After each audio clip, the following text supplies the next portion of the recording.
And my name is Jennifer Harmoning, President of the Burnsville Chamber of Commerce. I want to thank you for joining us today for our candidate forum for State Representative District 51A.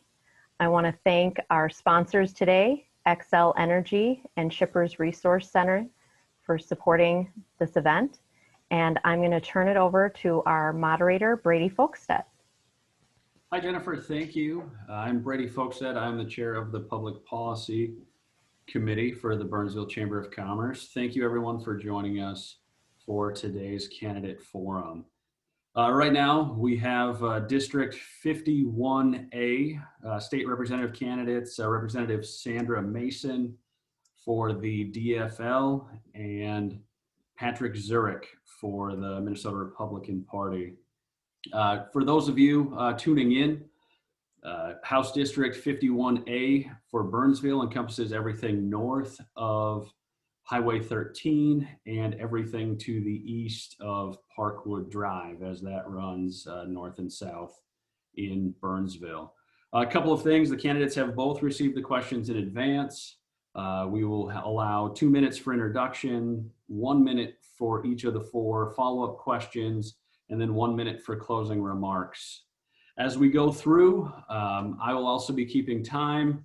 When the candidate, it's their green light to go, my background will be green. In the last 15 seconds of their allotted time, my background will turn yellow. And then when their time is over, my background will turn to red. With that, before we got started here, we did flip a coin. And the candidates will be rotating which one will be answering questions first. With the particular coin flip, Mr. Zurich was the winner, and so we will go to his question first. At the beginning here, it's just introductions to the candidates. So please tell me a little bit about yourself and what motivated you to run for office, Patrick.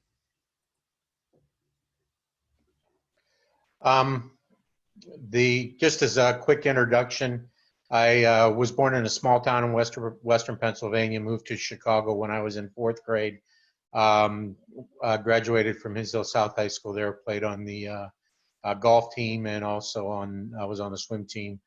Wrote for a local newspaper and was also very involved with radio back then.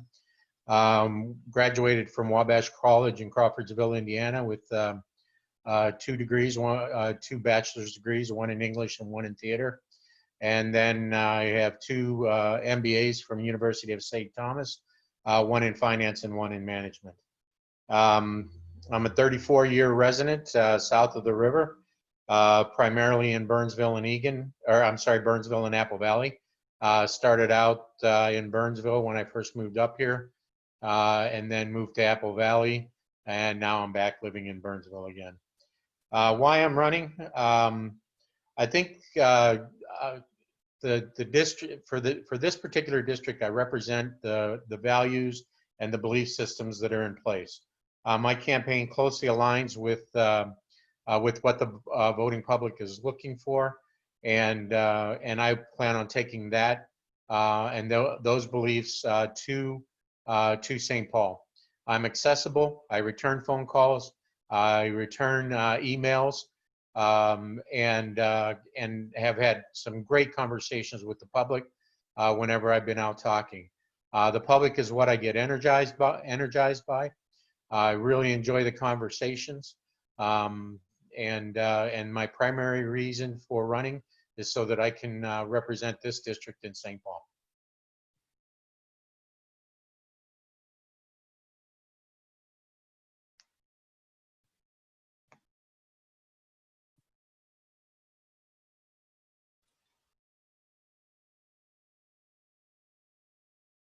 Do you want me to go next? Can you hear me? Okay. I am Sandy Mason, and I am the state representative for 51A, and I've had the pleasure and privilege of doing that for a number of years. The reason the way I interpret the question is, why did I want to run for public office? When I first moved to Eagan many years ago, we didn't have the amenities that we have today. And I had 2 young children. They were in grade school. We lived in an area where there were no parks, and the kids were playing in between the townhouses. So I went over to City Hall just to see if they would clear away a field so that the kids could have a place to play. And then after that, I got on the park commission, and while I was there, that's when we purchased a lot of the property where we named the parks, and also had a referendum to put in the amenities. And I think most people believe that our communities, our parks are spectacular in the communities that we have. But what was really interesting, a couple of weeks ago, I was talking to a young dad we were over by Goat Hill Park. They were doing a rally for Black Lives Matter. And he was saying he had two little daughters, 3 and 5, and they have a number of parks, and his daughter has named every one. Now, we were at Goat Hill Park, as I said, well, she calls that Dinosaur Park. But it's, the thought that people are truly enjoying the amenities that we have, that to me is important. And that's what I have always worked for, is to get the things that we need so that our families can actually thrive and be the best place to raise a family. And I still have some time. Okay. But and that, this is especially when you have children, you have to make sure that they have the potential. Thank you, to get Sandy. the best. Excellent. Thank you very much. Next question we have for the group, and Sandy, you will take this one first. This is again 1 minute for the responses on these. Clearly, Burnsville businesses are facing uncertain and definitely unprecedented times with COVID-19 and civil unrest in the metro area. What efforts to keep businesses open will you support, and or what financial assistance to businesses do you support? I think we have been very cognizant of the problems that businesses are facing. During the legislative sessions, we have passed several bills, to help with the businesses so that they could maintain some of the employees that they have, and to try to get them to make sure that they had the equipment that they needed. I believe, there were grants. The other thing, and in particular, this is the one where I think the most issues are with the small businesses. So we also do have grants to give small businesses a 50 or less. So I think, we're doing the best we can, to make sure that the businesses are able to make it through this time. And when we first started, we thought it was going to be a month, and obviously it's going to be a lot longer. So it is going to be something that is going to be on our docket going into the next session. Thank you very much, Sandy. Same question to you, Patrick. What efforts to keep businesses open do you support, and or what financial assistance to these businesses would you support? And your time begins now. I'm a small business owner, so I know exactly what a lot of the businesses are going through. There's a couple things that need to be looked at, and one of the major concerns I have is that Minneapolis-St. Paul area is in the lowest 40%. And when I say Minneapolis-St. Paul, I'm talking about the suburban area, lowest 40% in the United States as far as economic development goes, and that's from the Department of Labor Statistics. So there's an issue not only with what was happening in the past, but also in coming out of COVID. We need to look at that in 2 different ways. One, we need to entice better businesses to come here, technology business, communications businesses. We are sitting right in the center between Rochester, Mayo, University of Minnesota. We should be leading the healthcare industry in developing those types of opportunities. As far as small businesses are concerned, we have to make sure that we put in place funding to keep those businesses viable. I've seen a number of businesses that have already been shuttered. We have an opportunity through local management in developing a gift card program where we can operate it through the city of Burnsville. Okay. for local businesses. Excellent. Thank you.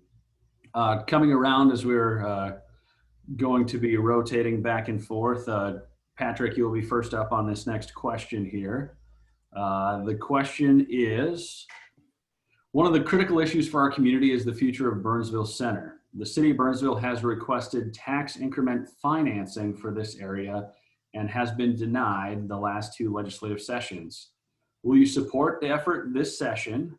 And what can you do to garner support to get this passed? Patrick? Yeah, tax incremental financing is, it's a major way of getting a lot of projects done, but it's only one tool in the toolbox. We need to, that would be ideal, is if we could get it passed, and reaching across the aisle and developing support is what's going to be necessary. There's also, we cannot let Burnsville Center become shuttered. We have to look at alternative use opportunities. We have to be able to develop that space so it's a viable future for the city of Burnsville. It's a critical structure.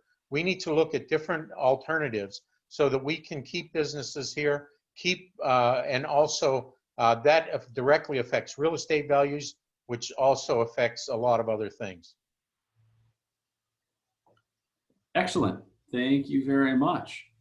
And then Sandra, to you for tax increment financing for the Burnsville Center area. And I am comfortable asking for that because Burnsville has not asked for a lot in the past. So that is important. The other thing that's really important is that the Burnsville Mall is not only important to Burnsville, it's a regional amenity. We had buses coming in from Iowa and other states just to do the shopping there. And granted, things are changing now where the shopping centers are not what they used to be, but nevertheless, we have a number of needs. And certainly one of the things I'm looking at is the fact that we have a shortage of housing. So perhaps they might be able to do something to incorporate housing over there as well. But the actual question you're asking is yes. I mean, I am comfortable asking for help because it's needed and because Burnsville has not asked for that much over the past.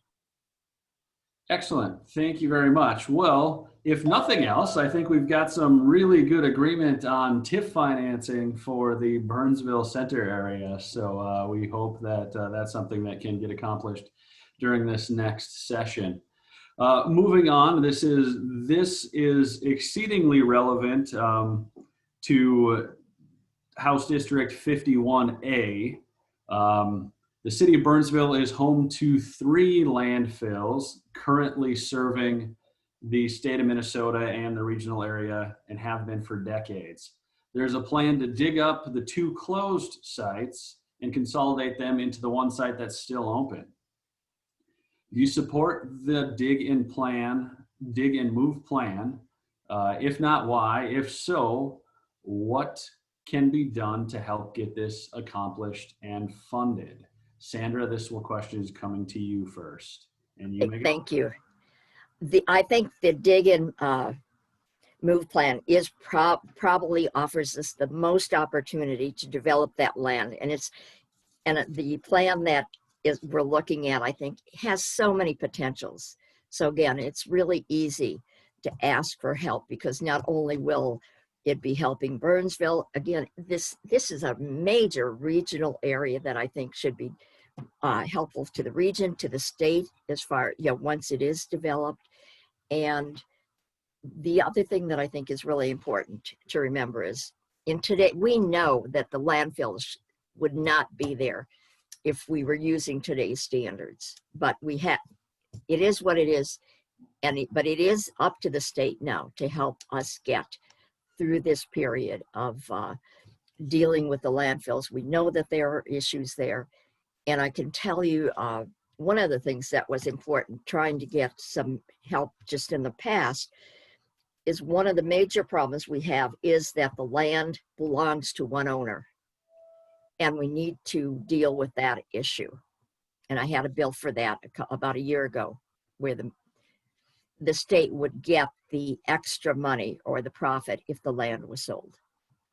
Excellent. Okay, thank you very much. And now we're going to you, Patrick. One of the concerns I have with this is there's been nothing that has been viable as far as if it is going to be able to be utilized after it's moved. There's not been any environmental studies. There hasn't been any research done as to where this has been done in the past and been able to be utilized in the past. So that is a little bit of a concern. We know that there is leakage going on as far as gas outside of the landfill area already.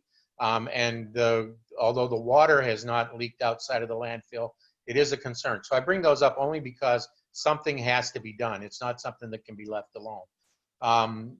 The current plan that was just passed by the city council to move it to the current site is the one that seems to be the one that's gained the most momentum at this point. So getting behind it and getting people on board as far as getting the financing and making sure the proper environmental studies are done, and getting the MPCA is already behind it. So moving it through the different agencies is going to be absolutely critical. Excellent. Thank you. Thank you very much, both of you, for your support there. Next one, Patrick will be going first, and that is public safety. 1 minute response from each of you. Public safety, safety in general, is a top concern for businesses across the state. Where do you stand on the current movement to defund the police? I'm against defunding the police. We need to have that structure in place just for the safety of all the citizens involved.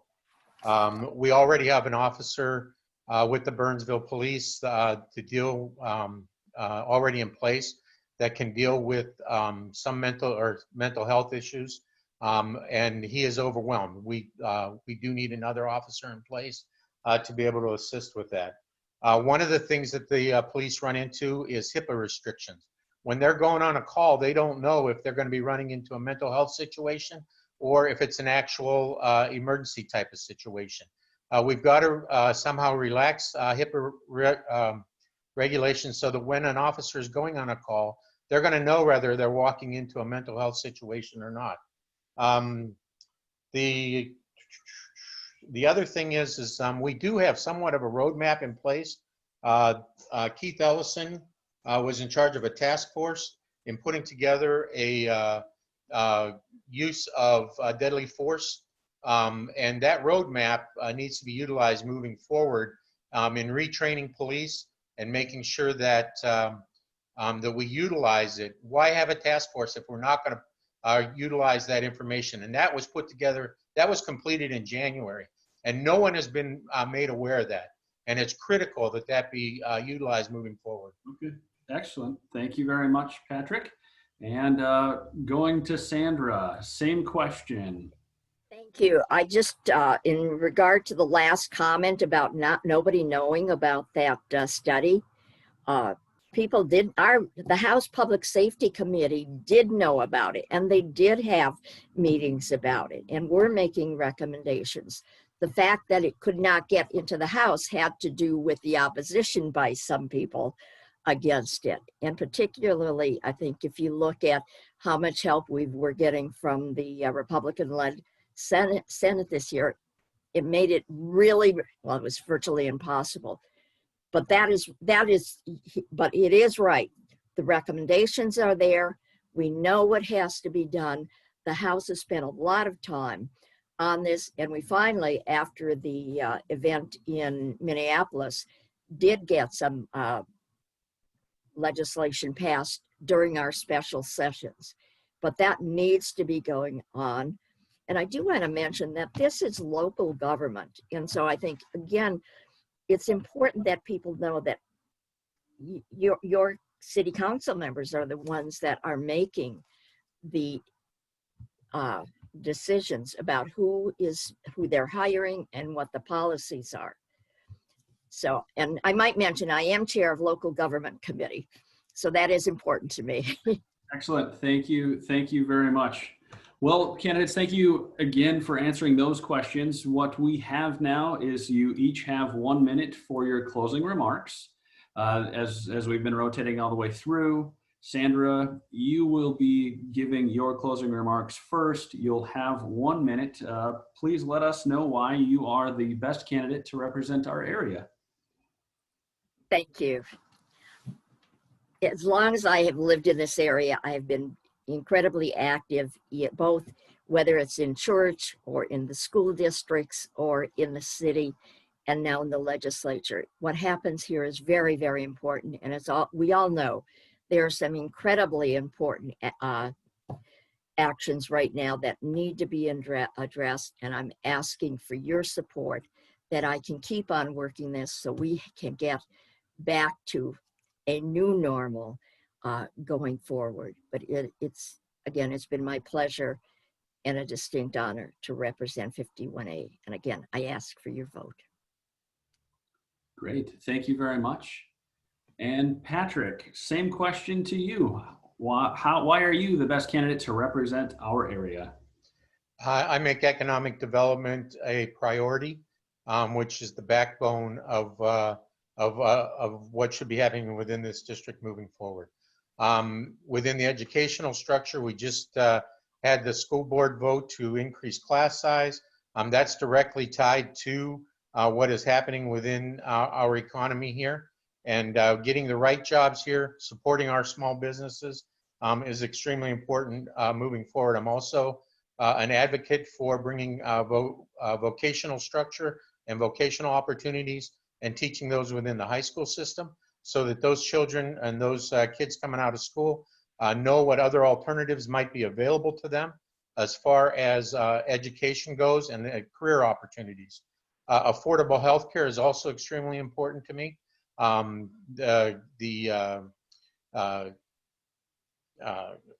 If you look at one of the movements that's happened is Medicare for all. If you really do the math on that, the premiums would end up doubling and we'd have to close 15% of our facilities.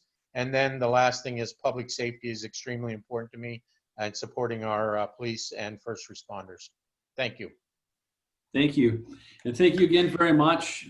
Thank you to those that tuned in to watch us on Facebook today. Again, we have our two candidates for House District 51A, Representative Sandra Mason and Patrick Zurich. Thank you all very much. Again, big reminder, Election Day 2020 is November 3rd.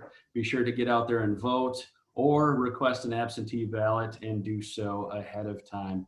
Thank you both again very much. Enjoy the rest of your day. Thank you, Brady. Again, on behalf of the Burnsville Chamber of Commerce, I want to thank Brady Folkstead as our moderator and our candidates today, as well as our sponsors for making this event possible. We'll be back here at 4 o'clock with our State Senate District 56 candidate forum, and we'll see you then. Thanks so much.